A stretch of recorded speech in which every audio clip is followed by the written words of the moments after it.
Marc Saint-Denis de la chaîne YouTube Hors Matrice est invité à partager son expérience de fusion avec son double et sa recherche de l'énergie du vide.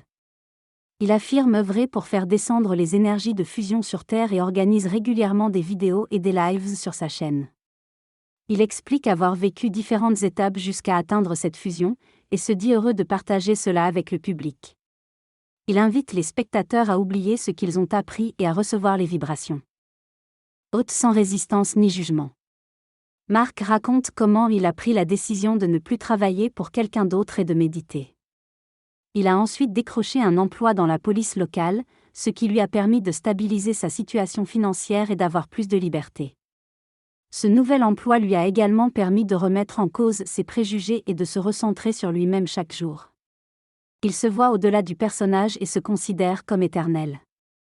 Ce passage décrit l'expérience d'une personne avec la méditation et la déconnexion de la réalité extérieure. Le personnage trouve du plaisir dans cette dépolarisation quotidienne et se sent en paix. Il ne se soucie pas de ce qui se passe à l'extérieur et se concentre uniquement sur ses réponses intérieures. Cependant, il réalise que rentrer sur le chemin de la connaissance est plus difficile lorsque l'on a déjà beaucoup de connaissances. Il parle également de l'importance de s'aimer soi-même et de prendre du temps pour soi. Par la suite, il détaille une expérience de décharge électrique dans son cerveau lors de ses méditations centriques, qui lui demande de se coucher pour dissiper l'énergie. Cette expérience se reproduit plusieurs fois, mais il finit par trouver un moyen de la gérer et de poursuivre son sommeil. L'énergie décrite par le locuteur semble avoir une influence puissante sur son corps et son esprit. Il décrit des sensations intenses, des vibrations corporelles et une euphorie totale lors de méditation. Il mentionne également des expériences de dépolarisation cellulaire et une connexion avec son double intérieur. Il fait référence à des descentes énergétiques qui traversent tout son corps et à la fierté qu'il ressent face à ces expériences. Il explore également l'idée d'une montée de Kundalini à l'envers. Il constate que son personnage, attaché aux émotions, peut parfois limiter l'expérience totale. L'auteur souligne d'abord la différence entre se connecter à l'amour et se connecter à l'émotion de l'extase, qui est en réalité de l'attachement plutôt qu'un amour universel. Il mentionne ensuite une question concernant l'effet piézoélectrique de la glande pinéale, mais estime que cela va au-delà de ce sujet. Il met en avant l'idée qu'il est important d'être réceptif aux fréquences transmises par Marc plutôt que de chercher à tout comprendre intellectuellement. Il aborde ensuite la notion d'éternité et de conscience unique, puis parle de son expérience de l'ascension et de l'énergie multidimensionnelle.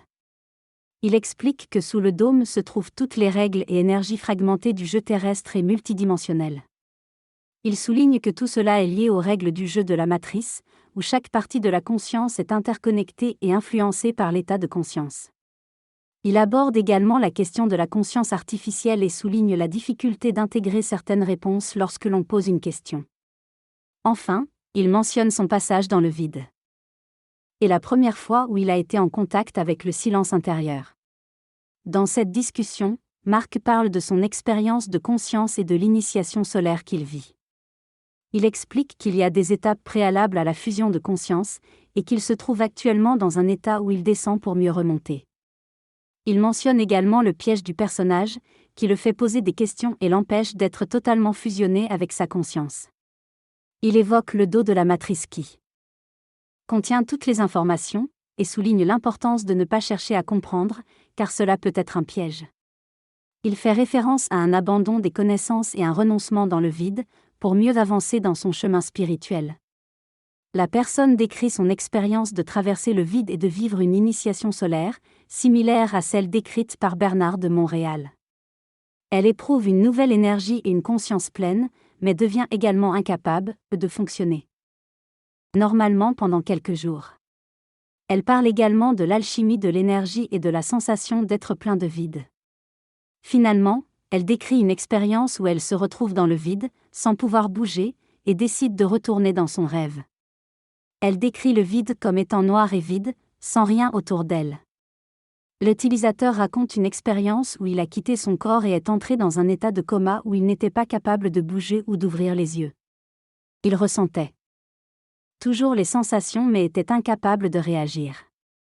Finalement, il décide de retourner à son corps, par peur de sombrer dans les abîmes. Il mentionne également la présence d'un être appelé l'ajusteur de pensée, qui semble être une entité puissante liée au champ d'information. Il exprime son désarroi face à cette expérience et se pose des questions sur ce qui s'est réellement passé. Dans cette discussion, il est question d'un être appelé l'ajusteur de pensée, qui est une conscience associée à un corps éthérique.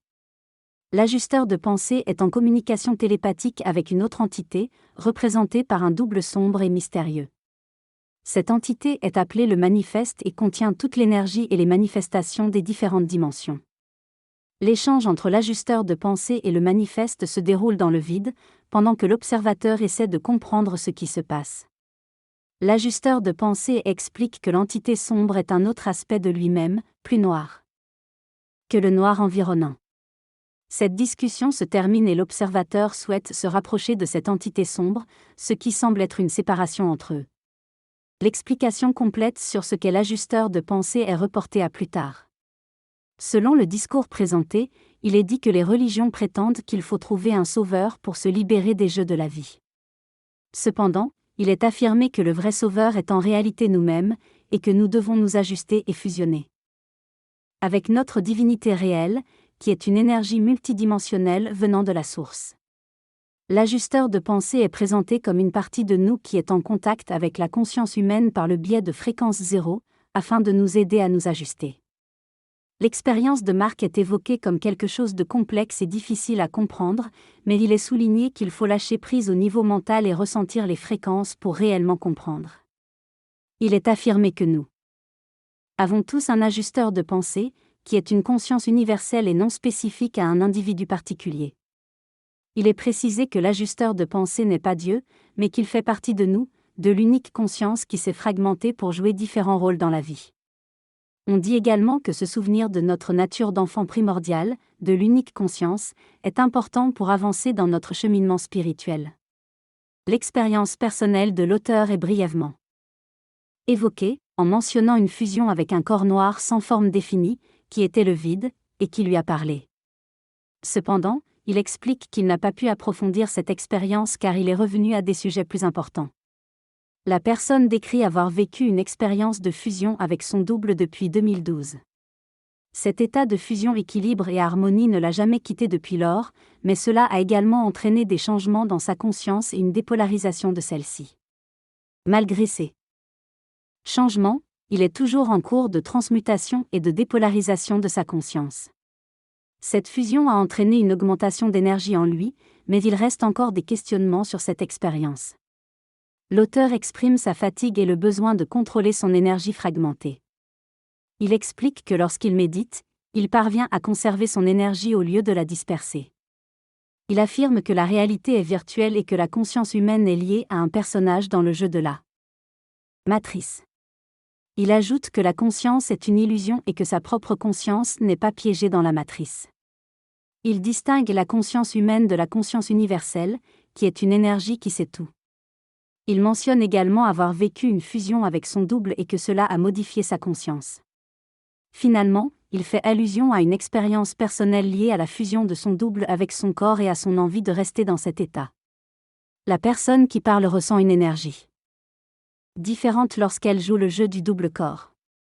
Elle compare cette sensation à celle de fusionner avec des corps multidimensionnels, une expérience que sa divinité a déjà utilisée. Elle ne demande rien et se demande si elle doit quitter ou rester. Elle réalise que si elle décide de partir, cela causera de la souffrance à ses parents qui l'aiment de façon matricielle, avec un amour faux. Elle comprend que son âme est une programmation imposée par la matrice involutive, ainsi que sa conscience et ses pensées. Elle explique que l'alchimie se fait à travers une présence à l'intérieur de soi, mais que cela ne nécessite pas forcément une compréhension intellectuelle. Son expérience imprègne nos cellules et peut nous activer par résonance vibratoire. Elle est au service du double corps et parle avec son cœur et ses tripes, au-delà des mots. Elle dit que la conscience est limitée à des tâches quotidiennes et qu'il ne faut pas se préoccuper de l'opinion des autres. Elle explique qu'elle reste pour témoigner de son expérience et sortir de la matrice demande une transformation de toute une vie. Elle révèle qu'elle a créé sa propre planète en tant que divinité et souligne le potentiel infini que nous avons dans la création, mais en même temps, elle conseille de ne pas s'attacher à cela. Sur un ordinateur, on peut créer des dessins avec un logiciel de dessin, mais cela reste virtuel, dans l'ordinateur. C'est aussi valable pour les jeux vidéo. Ce concept pourrait être intéressant pour une pièce de théâtre ou un film. Cependant, cette création n'est limitée qu'à la Terre, dans tous les mondes manifestés. Il existe différentes densités, et nous sommes actuellement dans la 4e densité. L'astral, qui existait autrefois, a été remplacé par l'astral qui sert maintenant d'espace pour accueillir la conscience humaine après la mort. Il y a également d'autres plans multidimensionnels et notre conscience divine peut communiquer avec eux. Le concept d'ajusteur de pensée a du mal à s'intégrer dans les courants spirituels car cela demande de remettre en question ses croyances et de se détacher du personnage que l'on incarne. L'évolution n'est pas nécessaire, il s'agit plutôt d'abandonner l'idée de vouloir évoluer et de comprendre. L'évolution fait partie de l'arnaque de la conscience et il est important de lâcher prise et de ne plus chercher à comprendre. Une fois que l'on atteint cet état, on ressent plus de légèreté et on se libère des contraintes. Certains témoignages ont été faits lors de lives, affirmant que je partage non seulement mon énergie, mais aussi mon accès à ce processus. La personne témoigne d'une expérience d'initiation solaire et de fusion en elle-même. Elle affirme avoir atteint un stade très avancé et ressentir une grande amplitude énergétique. Elle mentionne avoir laissé la magie opérer et avoir atteint un véritable lâcher-prise. Elle relate ensuite une expérience où elle s'est sentie énergisée et aperçut son corps se séparer de sa conscience. Elle évoque également la présence d'une autre conscience en elle, observant et répondant aux interactions. Elle parle de fusion dans une 5e densité, où les deux énergies se rejoignent. Elle évoque également une rencontre avec un petit gris et relate une discussion entre sa double conscience et cet être. Elle souligne l'importance de cette discussion, où elle a pu observer et ressentir qu'elle savait déjà ce qui était dit. Elle explique ensuite qu'elle vit ces deux états de conscience en permanence, se sentant comme deux êtres différents. Elle mentionne la présence d'un ajusteur de pensée au centre, qui est présent dans plusieurs dimensions. Elle explique que c'est elle-même qui met en place cette présence fusionnelle et alimente cette énergie bleue en 5e densité. Le corps éthérique bleu est décrit comme étant le corps le plus dense parmi les corps éthériques. Certaines informations sont nouvelles pour certaines personnes, il est donc important de préciser et de rendre les choses compréhensibles. L'ajusteur de pensée est également évoqué comme un concept nouveau à explorer. Il est mentionné que ce corps éthérique bleu sera le dernier utilisé par la conscience humaine et qu'il s'agit d'une fusion avec notre double.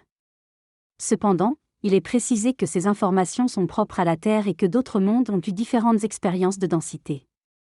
Certains extraterrestres seraient également présents dans d'autres systèmes solaires ou bulles, mais cela n'est pas directement pertinent à la discussion. Finalement, il est souligné qu'il y a des ajusteurs de pensée sur tous les plans. Dans cette conversation, il est mentionné que les ajusteurs de pensée sont présents dans toutes les densités et qu'ils sont omniprésents. Il est expliqué que ces ajusteurs de pensée jouent un rôle dans la libération de la conscience de l'emprise de la matrice et qu'ils sont responsables de l'ajustement des peuples à différentes densités. La mort est qualifiée d'illusion et de chantage, et il est suggéré que se libérer de la conscience du personnage et de la peur de la mort permettrait une véritable libération. Dans cette conversation, l'auteur évoque différentes dimensions et strates de conscience. Il parle d'une expérience où il a perçu son corps éthérique bleu et a ressenti une goutte d'énergie intemporelle. Il explique que ces états de densité différentes coexistent simultanément et que le chemin est de pouvoir percevoir le monde depuis ces différentes strates sans s'y attacher. Il mentionne également qu'il souhaite travailler avec la conscience unique pour qu'elle se manifeste et créer une grande danse de l'absolu. Finalement, il invite à ne pas s'attacher à ces différentes possibilités et à rester libre. Le narrateur explique comment il gère sa vie quotidienne après avoir arrêté de faire des ménages au poste de police de son quartier. Il mentionne que son expérience l'a transformé et qu'il est difficile pour lui d'incarner l'humain dans l'illusion et de continuer à se soumettre à la matrice. Il affirme que c'est son divin intérieur qui l'apaise et lui dit de se relaxer. Il ajoute qu'il ne peut pas se prendre au sérieux et qu'il voit sa réalité changer peu à peu jusqu'à ce qu'il accepte un événement drastique qui le pousse à changer. Il mentionne également que son corps n'a pas physiquement changé, mais qu'il peut maintenant absorber plus d'énergie. Il explique qu'il travaille toujours pour subvenir à ses besoins, Mais il n'a pas de contrat de travail et trouve des contrats temporaires. Il mentionne que c'est grâce à son travail de ménage qu'il a réussi à obtenir une certaine stabilité financière et du temps pour lui-même. Dans cette conversation, l'utilisateur discute de la notion de hasard et affirme qu'il n'existe pas. Il raconte une expérience personnelle où il prétend avoir vu des esprits et un ami décédé. Il mentionne également son opinion selon laquelle la supraconscience est une illusion. Elle affirme avoir communiqué avec Bernard de Montréal, un héritier de Sri Aurobindo, et pense que les principales figures spirituelles évoluent dans leur compréhension même après leur désincarnation. L'utilisateur explique également que les choix de quitter une dimension ou d'évoluer sont laissés à la discrétion de chaque individu. Il mentionne avoir eu des contacts avec Bernard de Montréal lors de ses projections astrales et le décrit comme détaché de son personnage terrestre. L'utilisateur suggère que nous ne sommes que de l'information éternelle et que nous pouvons être l'information de n'importe qui. Il souligne également que les extraterrestres viennent souvent lui parler, mais ils ne demandent rien en retour, laissant son divin répondre à leur place. En conclusion, il invite à profiter du jeu de la vie et à se laisser ajuster. Dans cette conversation, il est question de jouer pleinement sa vie malgré l'illusion de la réalité. L'orateur considère que l'existence est une illusion et affirme se détacher de tout et se soucier uniquement de sa propre expérience. Il met en avant l'idée de respecter les choix et les souffrances des autres, même s'il ne les juge pas intelligents. L'important est de vivre et de laisser vivre. Il évoque également la nécessité de se dépolariser, de s'aimer soi-même et de se connecter à son éternité intérieure. Il invite les auditeurs à ressentir cette énergie d'amour en eux pour devenir conscients de leur propre divinité. L'intervenant propose de danser avec vous-même dans une danse interne et éternelle. Il encourage à se connecter avec une énergie manifeste, à se libérer des explications extérieures et à accueillir l'éternité au-delà de tous les jeux et concepts. Il invite à célébrer sa propre lucidité et à se laisser guider par une énergie qui prendra soin de vous. Il mentionne également la nécessité d'une dépolarisation cellulaire et de se libérer de l'influence de la matrice artificielle. Il conclut en annonçant les prochains rendez-vous et en remerciant les participants.